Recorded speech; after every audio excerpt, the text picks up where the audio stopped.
And first review of the week is going to be Delvers LLC Golden Handcuffs, book number 4 by Blaise Corvin.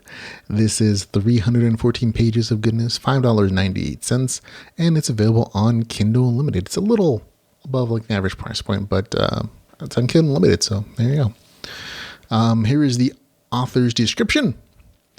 After helping save the country on Ludus from a demon invasion, Henry and Jason could use a break. Unfortunately, life moves on, and new problems will appear, especially for their friend, the new ruler of Berber.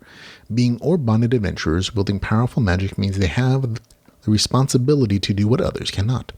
Some members have left, and there will be new additions. The Delvers LLC team is solid. But while Henry creates a new magi-tech and Jason perfects his deadly power, evil forces are gathering. The men from Earth had better enjoy what downtime they have, because it's not likely to last.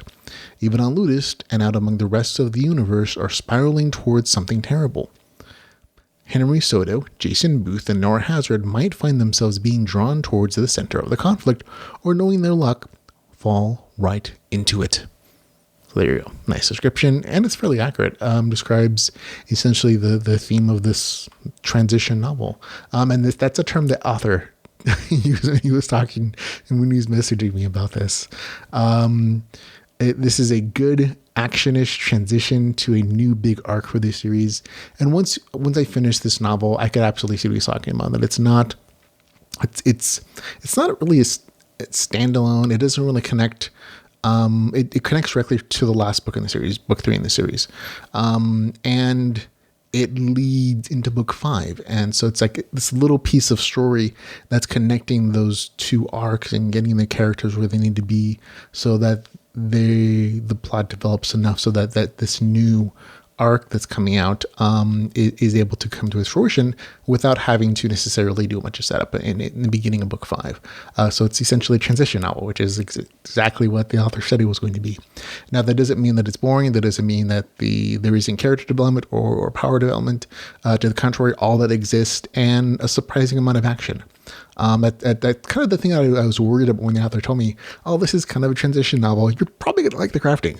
And in my head, I was like, okay. And as I read it, I no reason not to enjoy it, no reason to worry, because there's front load action, there's some good middle action, there's a good amount of adventuring and camaraderie and character development that is completely satisfying to anybody who's enjoyed these characters and who's got used to the good fights that Blaise Corvin writes.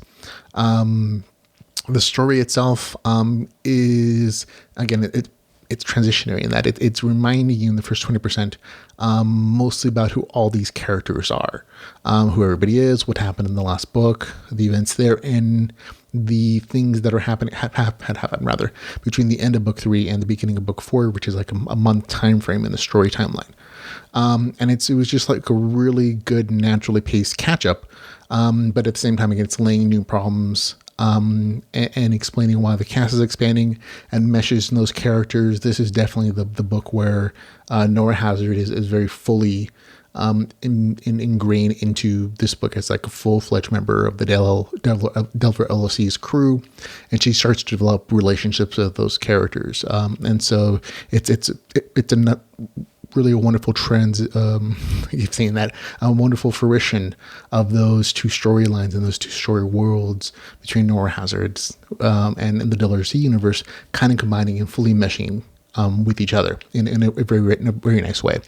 The mid-story here positions the group again for an expanded adventure with leading quests that provide most of the action in the novel. In particular, in the story, I really enjoyed the way the author added in, well, I want to say snuck in, some up close and personal combat and a little powering up that are traits of, commanding traits of the series. He did it in such a nice way as I could absolutely foresee, you see my hero at the book, and he's like, I'm missing some early up close personal action here, and I have a great way to do it. And he introduces this feature into the story that just makes it perfect without risking anybody's lives, but still gives you something that you, as a reader, probably wanted have hypothesized like, oh, what if these two Delver LLC characters go head to head? Who would come out? Who would win? And this is just like a perfect little tool to kind of do that fulfillment without anybody necessarily risking their lives. So it was a nice little touch that I personally enjoyed. But again, it also adds a nice little dose of action in what otherwise would have been a very talky front section of this story. So I like the pacing increase as well.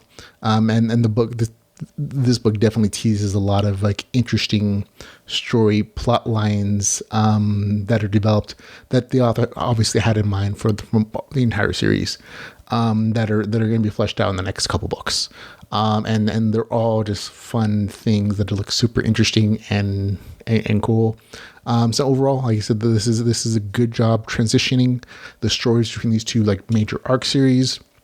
The action's there's some crafting and setup again for new adventures and challenges for Henry, Jason, and Nora. So like really good stuff all around.